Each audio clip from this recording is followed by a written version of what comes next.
जय हिंद साथियों, नमस्कार, गुड इवनिंग। कैसे हैं आप सभी। तो आरंभ तक यूट्यूब चैनल पर आप सभी का पुनः स्वागत है। मध्य प्रदेश पुलिस कांस्टेबल की सीरीज हम आगे बढ़ाएंगे और जिन बच्चों के अभी पेपर नहीं हुए हैं वो पूरी वीडियो पूरी क्लासेस हमारी देखकर जरूर जाना। आपको 100% आपके एग्जाम में फ़ायदा ज़रूर होगा। तो चलिए दोस्तों शुरू करते हैं आज का हमारा पहला क्वेश्चन। हमारा पहला क्वेश्चन है आज त्रिभुज से।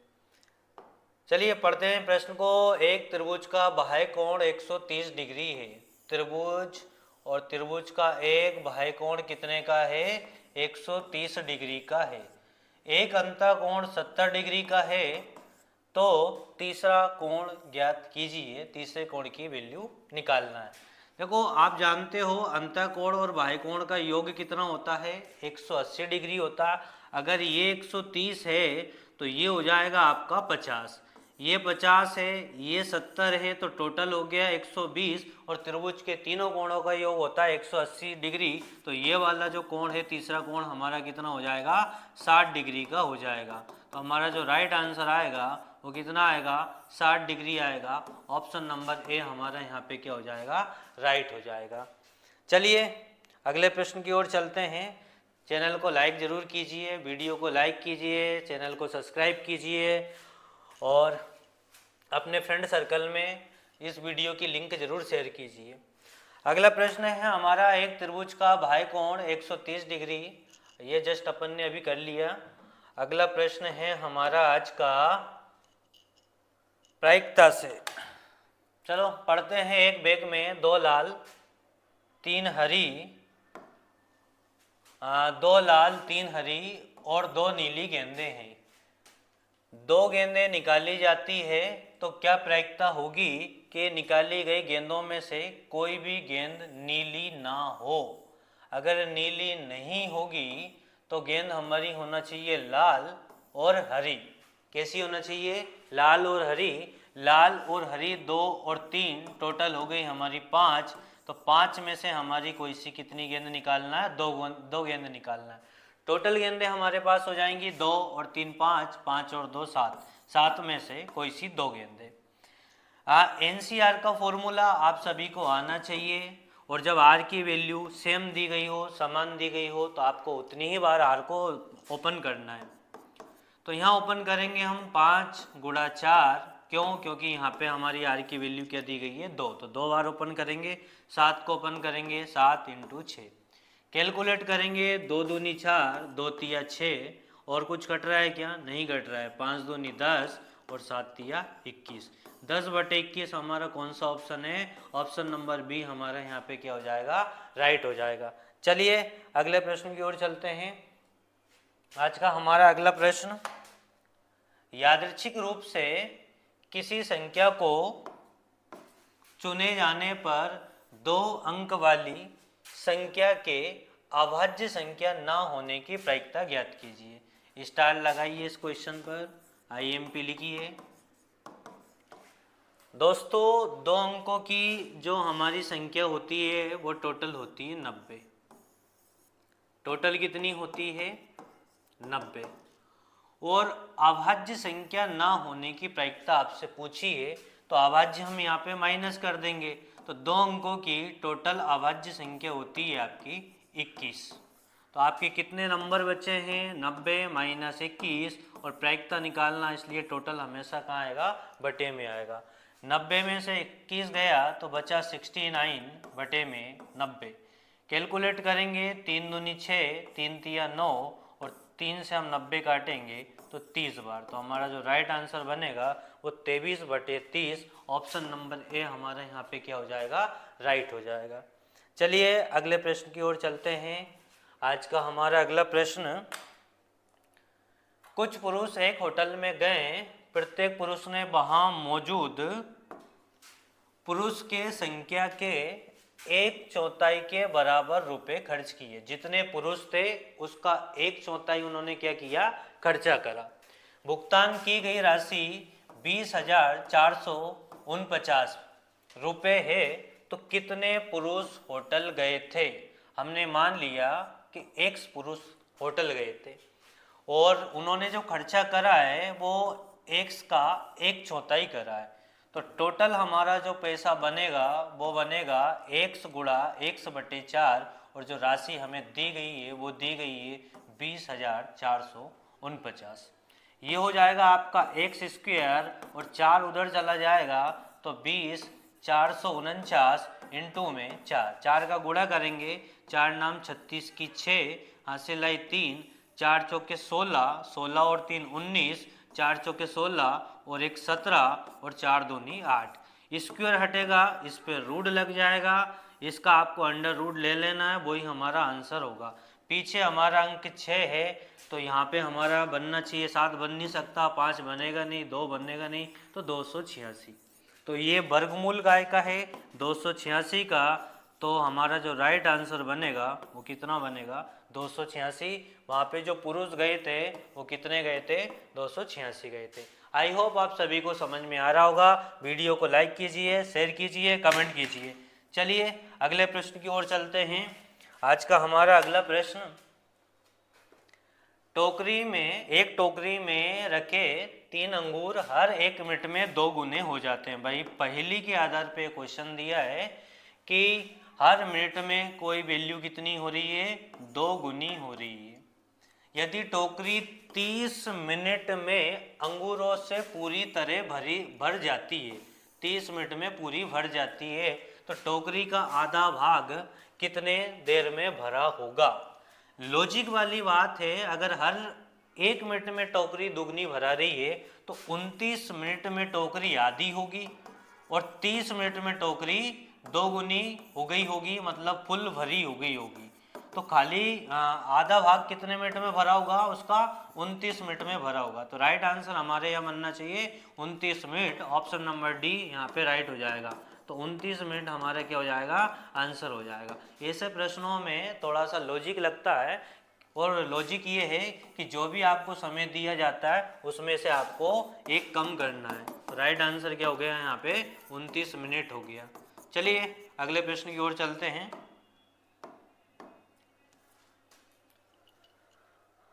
2 की पावर 100 का आधा कितना होगा।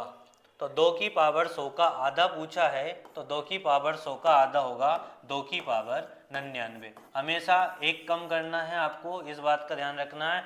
प्रश्न पढ़ने में ऐसा लगता है कि 2 की पावर 50 आंसर होगा, पर ऐसा नहीं करना है कभी भी। एक कम कर देना, जो भी पावर दी है उससे एक कम कर देना, तो 2 की पावर 99 हमारा क्या हो जाएगा राइट आंसर हो जाएगा। चलिए अगले प्रश्न की ओर चलते हैं। यदि 2 बिंदुओं 8 और 7 और 15 के बीच की दूरी ज्ञात कीजिए। 2 बिंदुओं के बीच की दूरी का फॉर्मूला होता है a b under root x2 minus x1 का whole square plus y2 minus y1 का होल स्क्वायर। ये x1 y1, ये x2, ये y2। फॉर्मूला लगा देंगे, रूट 8 और 7 का अंतर 1 और 1 का वर्ग हो गया 1, और 7 और 15 का अंतर 8 और 8 का वर्ग हो गया आपका 64। तो आंसर बनेगा रूट में 65। कौन सा ऑप्शन हमारा है, ऑप्शन नंबर बी हमारा यहाँ पे क्या हो जाएगा राइट हो जाएगा। चलिए अगले प्रश्न की ओर चलते हैं। आज का हमारा अगला प्रश्न, बिंदुओं 2 5 3 9 4 1 से बने त्रिभुज के केंद्र की ज्ञात कीजिए। मोस्ट क्वेश्चन है, आईएमपी क्वेश्चन है। त्रिभुज के केंद्रक, त्रिभुज के केंद्रक होते हैं x बराबर x1 plus x2 plus x3 upon में 3, y बराबर y1 plus y2 plus y3 upon में 3। तो हम यहाँ x निकालेंगे, 2 और 3 5, 5 और 4 9, 9/3, तो x की वैल्यू क्या निकली 3। तो राइट आंसर हमारा क्या बनना चाहिए, ये बनना चाहिए। बाय और चेक करेंगे, बाय के लिए 1 और 9 10, 10 और 5 15, 15/3, तो बाय की वैल्यू आएगी हमारी 5। तो केंद्रक निकलेंगे 3 और 5, तो राइट आंसर हमारा यहाँ क्या हो जाएगा ऑप्शन नंबर ए हो जाएगा। स्टार लगाइए, क्वेश्चन मोस्ट है, आईएमपी जरूर लिखिए। चलिए अगले प्रश्न की ओर चलते हैं।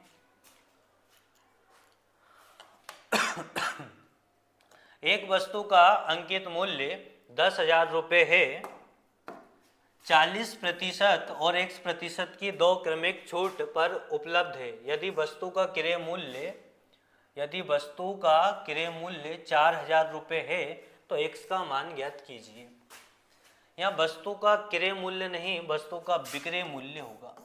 क्या होगा? क्यों? क्योंकि अंकित मूल्य वही 10,000 है तो क्रय मूल्य 4,000 नहीं हो सकता। तो विक्रय मूल्य कीजिए आपको कि विक्रय मूल्य कितना है, 4,000 है। तो हमें दूसरा बट्टा बताना है। पहला बट्टा हमें 40% दिया है और 10,000 का अगर कोई 40% डिस्काउंट मिलेगा हमें, तो 10,000 का 40% होता है 4,000। 4,000 डिस्काउंट हमें मिल गया तो वस्तु की प्राइस अब कितनी है, 6,000। और 6,000 की वस्तु को लास्ट में जाके उन्होंने कितने में बेचा है, 4,000 में। तो कितने रुपए कम किए हैं, 2,000 कम किए हैं। कितने पे कम किए हैं, 6,000 पे, और इंटू में 100। 2,000 से 6,000 3 बार कटेगा और 100/3 को दुनिया 33 से ही 1/3% के नाम से जानती है। तो हमारा जो राइट आंसर बनेगा वो क्या बनेगा, ऑप्शन नंबर सी बनेगा।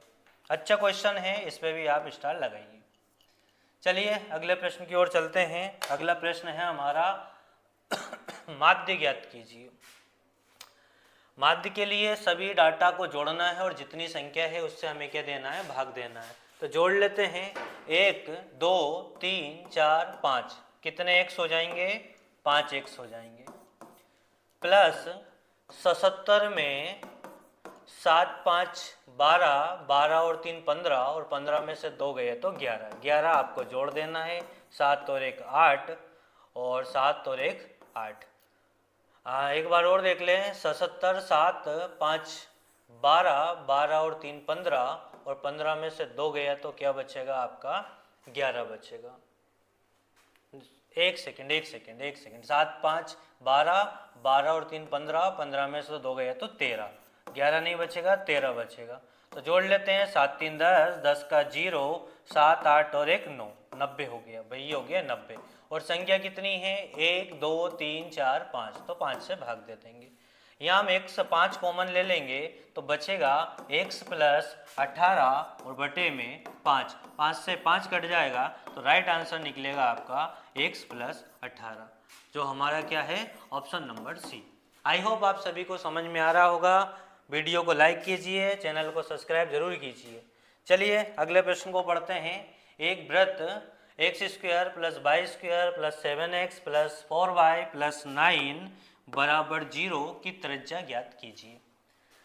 भाई पहले वृत्त की त्रिज्या का हम लिखेंगे समीकरण, जो होता हमारा x² plus y² plus 2gx plus 2fy plus c बराबर 0। और त्रिज्या निकालने के लिए हमें जो फॉर्मूला का प्रयोग करना है, √g² प्लस f² माइनस का c। g, f और c की वैल्यू हम निकालेंगे समीकरण से। 2gx की जो वैल्यू दी है वो दी है 7x। x से x कट जाएगा, g की वैल्यू आएगी 7/2। और हमें निकालना है f की वैल्यू, तो 2fy बराबर दिया हमें 4y, और y से y कट जाएगा, 2 दूनी 4, तो f की जो वैल्यू आएगी, f की वैल्यू आएगी आपकी 2। 7/2 और 2 को हम रख देंगे यहाँ। c की वैल्यू हमें कितनी दी गई है, 9। c बराबर दिया गया है हमें 9। तीनों मान हमें यहाँ पे रख देना है। तो √g की वैल्यू है 7/2, तो 7 का वर्ग 49 बटे में 2 दूनी 4। और f की वैल्यू दी है आपको कितनी, 2। 2 का हो गया आपका स्क्वायर 4, माइनस c की वैल्यू दी है आपको कितनी, 9। सोल्व कर लेते हैं इसको। इसके बटे 1 कर लो, इसके बटे 1 कर लेते हैं। तो √49 प्लस 4 चौके 16 और 9 चौके 36, और बटे में क्या हो गया आपका, 4 हो गया।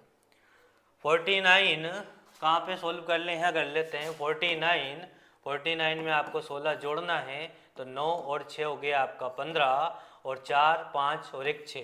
65 में से आपको 36 घटा देना है, तो बचेगा यहाँ पे आपका 1, और यहाँ बचेगा आपका 2। तो √21 और 4 की करनी कितनी निकल जाएगी, 4 की करनी 2 निकल जाएगी। तो आपका जो राइट आंसर बनेगा 21/2, ऑप्शन नंबर ए यहाँ पे क्या हो जाएगा, राइट हो जाएगा। चलिए अगले प्रश्न की ओर चलते हैं। आज का हमारा अगला प्रश्न, एक बजट में पेट्रोल की कीमत में 10% की वृद्धि की गई, कितने परसेंट की, 10% की वृद्धि की गई है, तो कितने परसेंट की यहाँ पे कमी करना चाहिए, कितने प्रतिशत की कमी करना चाहिए। जब भी ऐसे प्रश्न आए तो आपको सीधा सा कॉन्सेप्ट याद रखना है, जो भी वृद्धि कमी है वो ऊपर लिखना है, नीचे 100 में से बढ़ा के और घटा के लिखना है। वृद्धि है तो 100 में बढ़ा देना है, कमी है तो 100 में घटा देना है। यहाँ वृद्धि हो रही है तो हम लिखेंगे बढ़ा के 110 और इंटू में 100, 0 से 0 और 100/11, तो 11 नाम में 99 बचेगा 1 और 1/11, तो 9 सही 1/11 हमारा क्या हो जाएगा, आंसर हो जाएगा। अगर यहाँ 20% की वृद्धि होती तो 20/120 इंटू 100, और 30% की वृद्धि होती तो 30/130 इंटू 100, 20 की कमी होती तो 20/80 इंटू 100, और 30 की कमी होती तो 30/70 इंटू में 100। इस तरह से इस कॉन्सेप्ट को हम करेंगे। पूछा जाता है पेपर में, कई बार ये क्वेश्चंस पूछे गए। चलिए पढ़ते हैं। वह बड़ी से बड़ी संभव लंबाई ज्ञात कीजिए जिसका उपयोग 3 सही 1/2 मीटर और 8 सही 3/4 मीटर लंबाइयों को सटीक रूप से मापने के लिए किया जाता है। तो इस प्रकार के प्रश्नों में निकालना आपको HCF बड़ी से बड़ी महत्तम पूछा है, आपको निकाल देना है महत्तम। तो 3 सही 1/2 और 8 सही 3/4, 3 दूनी 6 और 1 7/2 और 8 चौके 32, 32 और 3 35/4। क्या पूछा, HCF। अगर भिन्नों का HCF पूछा गया तो ऊपर की संख्याओं का HCF निकालेंगे, नीचे की संख्याओं का LCM निकालेंगे। तो 7 और 35 का HCF आएगा 7, 2 और 4 का LCM आएगा 4, तो राइट आंसर बनेगा 7/4। ऑप्शन नंबर बी हमारे यहाँ पे क्या हो जाएगा, राइट हो जाएगा। तो चलिए अगले प्रश्न की ओर चलते हैं। आज का हमारा अगला प्रश्न, एक बाइक के मूल्य में 10% की वृद्धि की गई और पुनः इसमें 8% की वृद्धि की गई, तो बाइक के मूल्य में निवल प्रतिशत वृद्धि बताइए, कुल कितने परसेंट की वृद्धि हुई। तो यहाँ हम फॉर्मूला ले लेंगे x + y + x × y और दोनों के बटे में 100। आप भिन्न से भी कर सकते हो, अगर भिन्न से आसान पड़े तो भिन्न से भी कर सकते हो। तो 10 + 8 + 10 × 8 बटा में 100, तो ये हो गया आपका 18, ये हो जाएगा 80/100, तो दो संख्या बाद क्या लग जाएगी, पॉइंट लग जाएगी, तो 18.80 हमारा क्या हो जाएगा, आंसर हो जाएगा। ऑप्शन नंबर सी हमारा यहाँ पे क्या हो जाएगा, राइट हो जाएगा। तो चलिए अगले प्रश्न की ओर चलते हैं। आज का हमारा अगला प्रश्न, एक 60 लीटर मिश्रण में दूध और पानी का अनुपात 3:2 है। क्या है भाई, 3:2 है। 10 लीटर मिश्रण को निकाला जाता है और 15 लीटर पानी से बदल दिया जाता है, तो दूध और पानी का अनुपात ज्ञात करें। भाई बर्तन में दूध और पानी का अनुपात कितना होगा। चलिए देखते हैं। भाई 60 लीटर हमारे पास मिश्रण है और 10 लीटर मिश्रण आप निकाल लोगे तो बचेगा 50, और कितना मिला दिया आपने, 15 और मिला दिया, तो पुनः कितना हो गया, 65 हो गया। तो 50/65, और यहाँ आपका रेशियो कितना दिया है, 3 और 2, तो 3 दिया है दूध का और 2 पानी का, और बटे में आता है टोटल, तो 3 और 2 का टोटल कितना आ गया, 5 आ गया। सॉल्व करेंगे, 5 से इसे काटेंगे 10 बार, 5 दूनी 10, 13 पंजे 65, और कुछ कटेगा क्या, नहीं कटेगा, तो ये हो जाएगा 3 दूनी 6 और बटे में 13, तो 6:13। पर ये आंसर नहीं है, क्यों, क्योंकि उन्होंने पूछा है दूध और पानी का। ये जो रेशो निकला है वो दूध और टोटल का रेशियो निकला, काय का निकला है, टोटल का। तो आपको 13 में से 6 घटाना पड़ेगा, तो आपका जो राइट आंसर बनेगा वो बनेगा 6:7। तो ऑप्शन नंबर ए हमारा यहाँ पे क्या हो जाएगा, राइट हो जाएगा। चलिए अगले प्रश्न की ओर चलते हैं। आज का हमारा अगला प्रश्न, संख्या पद्धति, संख्या पद्धति से सिंपल क्वेश्चन है। चलिए पढ़ते हैं इसको। किसी संख्या का x का 2/3 का 40% हटाएंगे बटे 100, कितना दिया है, 800 दिया। तो वह संख्या हमें बतानी है। सिंपल क्वेश्चन है। 40 दूनी 80 और 80 से 800 काटोगे तो 10 बार, 3 का गुणा 100 से करोगे तो 300 बराबर में 10 और 300 को गुणा हम 10 से करेंगे तो हमारा जो राइट आंसर बनेगा वो बनेगा 3000। ऑप्शन नंबर बी हमारा यहाँ पे क्या हो जाएगा, राइट हो जाएगा। चलिए दोस्तों अगले प्रश्न की ओर चलते हैं। और जिन बच्चों के अभी पेपर नहीं हुए हैं बिल्कुल नहीं घबराएं, टेंशन नहीं लें, आप रिवीजन अच्छे से करें, जितना आपने पढ़ा है रिवीजन करें, मॉक टेस्ट लगाएं और मैथ्स के लिए आप हमारी पूरी वीडियो को देखकर जरूर जाना, आपको डेफिनेटली फ़ायदा होगा। साधारण ब्याज से क्वेश्चन है भाई, चलिए पढ़ते हैं। यहाँ कोई धनराशि साधारण ब्याज की दर से 8 वर्ष में स्वयं की 6 गुना हो जाती है, समान दर से वह राशि कितने वर्षों में स्वयं की 11 गुना हो जाएगी। गुना गुनी वाला जब भी कॉन्सेप्ट आपसे पूछे तो आप यहाँ फॉर्मूले का प्रयोग जरूर करना है। n1 - 1 बटे t1 बराबर n2 - 1 बटे में t2। n की वैल्यू n बराबर यहाँ होता है गुना गुनी, जितना गुना आपको दिया है, और t बराबर यहाँ होता है टाइम समय।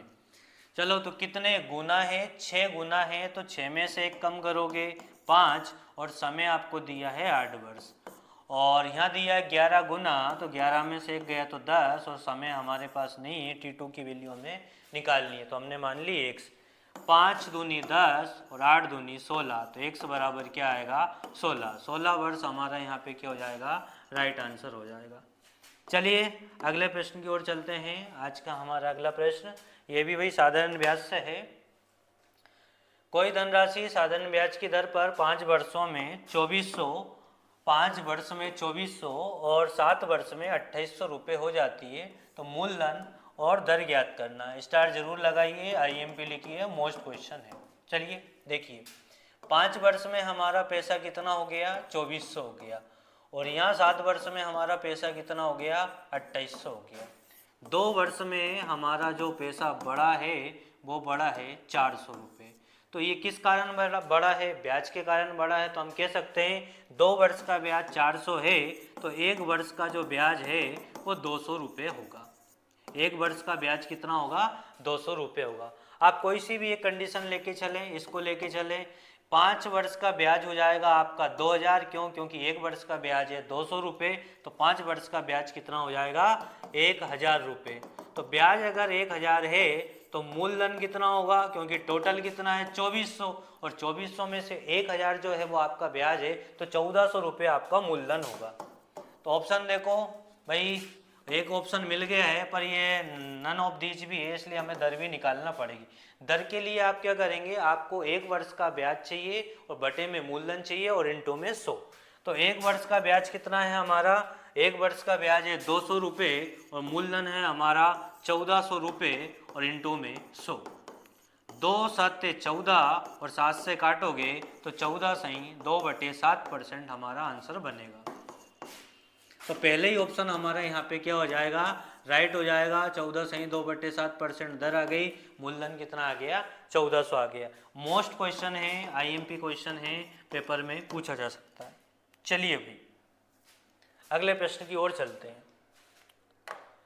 48 रुपये प्रति किलोग्राम कीमत वाली चाय और 53 रुपये प्रति किलोग्राम वाली चाय को किस अनुपात में मिलाना चाहिए कि मिश्रण 60 रुपये प्रति किलोग्राम की दर से बेचकर 20% लाभ अर्जित किया जा सके। एलिगेशन मेथड लगाएंगे। एक चाय दी है हमें 48 की और एक चाय दी है हमें 53 की। एक दी है 48 की और एक दी है हमें 53 की, तो ये हो गया भाई 53। यहाँ हमेशा ध्यान रखना, यहाँ आता है CP और CP हमें दिया नहीं है, क्रय मूल्य हमें दिया नहीं है, हमें पहले क्रय मूल्य निकालना है। क्रय मूल्य के लिए विक्रय मूल्य इंटू 100 और बटे 100 प्लस माइनस लाभ या हानि परसेंट, तो दिया है लाभ परसेंट, तो ये हो जाएगा 120।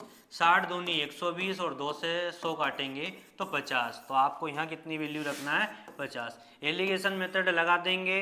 48 और 50 का अंतर आएगा 2 और 53 और 50 का अंतर आएगा 3, तो हमारा जो रेशियो बनेगा वो बनेगा 3:2। तो ऑप्शन नंबर ए हमारा यहाँ पे क्या हो जाएगा, राइट हो जाएगा। चलिए अगले प्रश्न की ओर चलते हैं। आज का हमारा अगला प्रश्न अनुपात से, बहुत सिंपल क्वेश्चन है, कोशिश कीजिए आप बनाने की।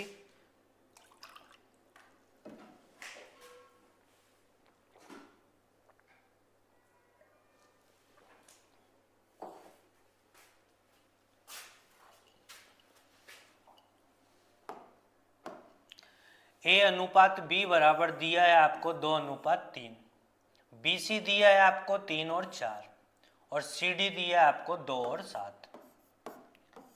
रिक्त स्थान मेथड आपको आना चाहिए। यहाँ पे हमारे 2 रिक्त स्थान बन रहे हैं, यहाँ एक बन रहा है, यहाँ पे एक बना है और यहाँ हमारे 2 रिक्त स्थान बने। इतना करने के बाद में ये जो वैल्यू है वो आगे के खाली स्थानों को भरेगी। यहाँ 3 है तो यहाँ भी 3 और यहाँ भी 3, यहाँ 4 है तो यहाँ पे 4 और यहाँ 3 है तो यहाँ पे 3, यहाँ 2 है तो यहाँ 2 और यहाँ 2 है तो यहाँ पे 2। कैलकुलेट करेंगे, 2 तिया 6, 6 दूनी 12, 3 तिया 9, 9 दूनी 18, 3 चौके 12, 12 दूनी 24 और ये हो गया 7 चौके 28 और 28 का गुणा आप कर लो 3 से, 8 तिया 24 का 4, 3 दूनी 6, 6 और 2 8, 84। ये रेशियो बनना चाहिए पर ये अभी कट जाएगा तो 2 से काट लेंगे, 2 छंगे 12, 2 नम्मे 18 और 2 से ये 12 बार और 2 से काटोगे तो 42 बार। अब नहीं कटेगा तो ये A अनुपात B अनुपात C अनुपात D किस ऑप्शन में है? 6, 9, 12, 42, 6, 9, 12, 42 ऑप्शन नंबर ए हमारा यहाँ पे क्या हो जाएगा? राइट हो जाएगा। चलिए अगले प्रश्न को पढ़ते हैं। अगला प्रश्न है हमारा औसत से। एक कक्षा में 40 छात्रों की औसत आयु 50 वर्ष है तो टोटल हो गया हमारा कितना? 2000। कक्षा में अध्यापक के आ जाने के कारण तो छात्र हो गए हैं, संख्या जो हो गई है वो 40 से बढ़ के 41 हो जाएगी। क्यों? क्योंकि कक्षा में कौन आ चुके हैं? अध्यापक आ चुके हैं। तो औसत भार में 1 की वृद्धि हो गई भाई, 50 से औसत कितना हो गया? 51 हो गया। इसे कैलकुलेट कर लो आप, 51 गुणा 41 तो ये हो गया आपका 51 गुणा 4 और 5 चौके 20, 20 91 तो ये हो जाएगा आपका 20 91। जब कक्षा में प्रदीप सर नहीं आए थे तब आपका टोटल 2000 था। प्रदीप सर के आने के बाद में जो टोटल है वो हो गया 2091। तो बताओ भाई प्रदीप सर क्या जो भार है आयु है? क्या पूछा भार? अरे इतना तो नहीं है यार, हम है ना, इतना नहीं है भाई, प्रदीप सर नहीं है, ये कोई से दूसरे प्रदीप सर है। 91 किलोग्राम हमारा क्या हो जाएगा? राइट आंसर हो जाएगा। चलिए अगले प्रश्न की ओर चलते हैं। 15 के पहले 20 गुणजों का औसत ज्ञात करें। 15 के पहले 20 गुणजों का औसत क्या करना है? ज्ञात करना भी। 15 के पहले 20 गुणजों का औसत ज्ञात करना तो अंतिम पद हो जाएगा 20 × 15, पहला पद प्लस अंतिम पद और पूरे के बटे में 2 तो 15 प्लस 15 दूनी 30, 300 और बटे में 2 तो ये हो गया 315 बटे में 2।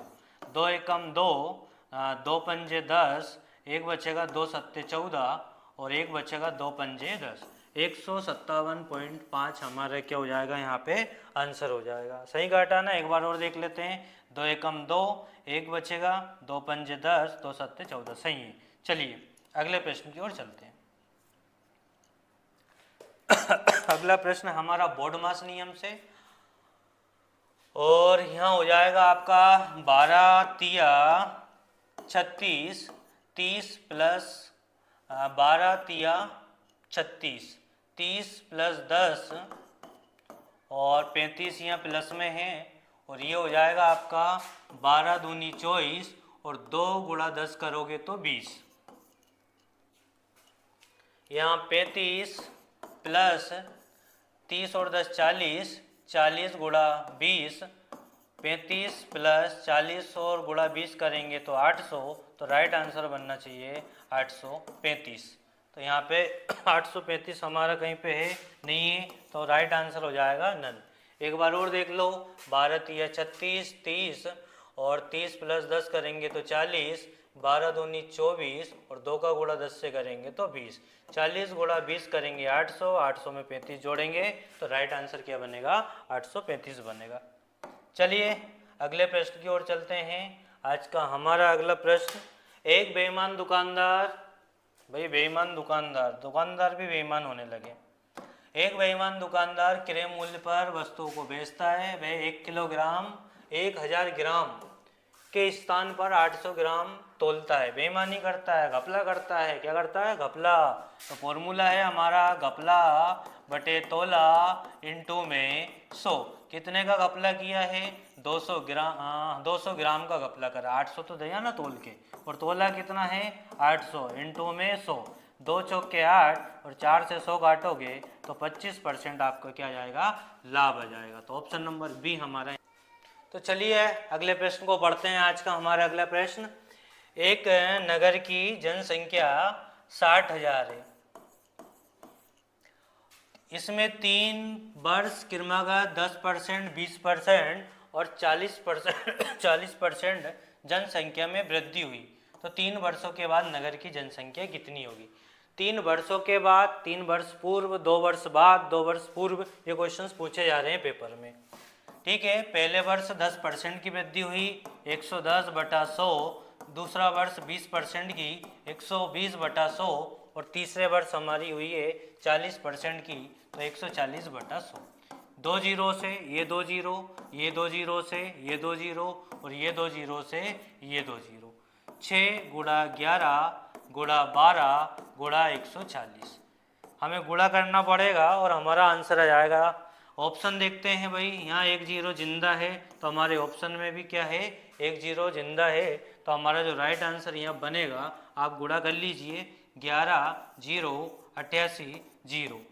तो 3 वर्षों के बाद उस गांव में कितनी जनसंख्या हो जाएगी? 11 जीरो 88 जीरो, ये जनसंख्या हो जाएगी। मोस्ट क्वेश्चन है, IMP है, स्टार जरूर लगाइए। अगला प्रश्न है हमारा, 90 किलोमीटर प्रति घंटे की चाल से 600 मीटर लंबी रेलगाड़ी 400 मीटर लंबे प्लेटफॉर्म को कितने समय में पार कर जाएगी? जब भी ट्रेन चलेगी, पुल और पुलिया की लंबाई जुड़ेगी, मतलब एक्स्ट्रा लंबाई जो भी है वो जुड़ेगी। तो चाल हमारी दी है 90 किलोमीटर में है, इसलिए हम काई में बदल लेंगे, मीटर प्रति सेकंड में बदलेंगे। तो 5 इंटू 5 हो गया आपका 25, और दूरी हो गई 600 और 400 आपकी 1000, और बटे में क्या हो जाएगा? x। 25 चौके 100, तो x बराबर आ गया आपका 40, और समय है सेकंड में, तो 40 सेकंड आपका क्या हो जाएगा? राइट आंसर हो जाएगा। चलिए अगले प्रश्न की ओर चलते हैं। अगला प्रश्न हमारा अनुपात समानुपात से है। चतुर्थ अनुपात आपको बताना है, x की वैल्यू यहाँ पे आपको बतानी। तो 12/3 बराबर 40 बटा x। 3 से काटो 4 बार, 4 से काटो 40 10 बार, तो x बराबर क्या आएगा? 10 आएगा। चतुर्थ अनुपाती जो आएगा आपका वो क्या आएगा? 10 आएगा। ठीक है, आई होप आप सभी को समझ में आ रहा होगा। चलिए अगले प्रश्न की ओर हम चलते हैं। एक बैग में 25 पैसे, 50 पैसे और 1 रुपये के सिक्कों की संख्या का अनुपात 4:4:5 है। कुल धनराशि 160 रुपये है। तो 25 पैसे के सिक्कों की संख्या आपको क्या बतानी है? सीधा सा कॉन्सेप्ट है, पहचान में अनुपात का गुणा करना है, तो क्या मिलेंगे? रुपए मिलेंगे। इतना सा कॉन्सेप्ट आप याद रख ले। पहचान दी है 25 पैसे, 50 पैसे और 1 रुपये। अनुपात दिया है आपका 4 4 और 5। इंटू कर लेंगे, 25 पैसे के 4 सिक्के हैं, 1 रुपये बनेगा। 50 पैसे के 4 सिक्के हैं, 2 रुपये बनेगा। और 1 रुपये के 5 सिक्के 5 रुपये बनेगा। टोटल रुपये बनेंगे हमारे 8। और प्रश्न में हमें रुपये दिए हैं 160, तो कितने गुना ज़्यादा दिए हैं? 20 गुना ज़्यादा। और पूछा क्या है? 25 पैसे के सिक्के। 25 पैसे के सिक्के भी आपके फिर 4 नहीं होंगे, 4 का 20 गुना 80 होंगे। कितने होंगे भाई? 80 होंगे। तो राइट आंसर आपका क्या बनेगा यहाँ? Option number B. चलो अगले प्रश्न की ओर चलते हैं। 11 विषम संख्याओं का औसत ज्ञात करें। भाई प्रथम 11 विषम संख्याओं का जो औसत होता है वो याद रखना है, विषम संख्याओं का औसत बराबर n। तो यहाँ हमें वो कितना दिया? n की वैल्यू 11। तो हमारा जो राइट आंसर होगा वो क्या होगा? 11। चलिए अगले प्रश्न की ओर चलते हैं। यदि एक जीवा द्वारा केंद्र पर 30 डिग्री का कोण बनाती है तो परिधि पर कितने डिग्री का कोण बनाएगी। कॉन्सेप्ट याद करने वाला है। जीवा पर जो कोण बनता है उसका आधा परिधि पे कोण बनता है। तो यहाँ जीवा द्वारा केंद्र पर जो कोण बनता है उसका आधा परिधि पर बनता है। तो 30 का आधा कितना हो जाएगा, 30 का आधा हो जाएगा 15 डिग्री। तो राइट आंसर हमारा क्या हो जाएगा, ऑप्शन नंबर ए। और समझना चाहो तो समझ सकते हो, जीवा द्वारा केंद्र पर कोण बनाया उन्होंने कितने डिग्री का, 30 डिग्री का। हमसे पूछा है परिधि पर बनने वाला कोण, तो इस कोण का आधा ये कोण होता है, तो 30 का आधा कितना हो जाएगा, 15 डिग्री हो जाएगा। हमारा राइट आंसर यहाँ पे क्या होगा, ऑप्शन नंबर ए होगा। चलिए अगले प्रश्न को समझते हैं। प्रिज्म से है अगला क्वेश्चन। और क्या दिया है, एक प्रिज्म का आयतन आपको दिया है, इसका आधार का क्षेत्रफल 4 सेंटीमीटर भुजा वाला एक समबाहु त्रिभुज है। तो प्रिज्म की ऊंचाई ज्ञात कीजिए। प्रिज्म का आयतन बराबर क्षेत्रफल इंटू ऊंचाई। आयतन हमें दिया है 60√3 सेमी क्यूब और क्षेत्रफल है समबाहु त्रिभुज। क्या है, समबाहु त्रिभुज। समबाहु त्रिभुज का फॉर्मूला होता है √3/4 और भुजा का स्क्वायर। भुजा कितनी दी है भाई, 4 दी है, तो 4 का स्क्वायर 16 और ऊंचाई हमें निकालनी है। तो ऊंचाई हो गई आपकी h।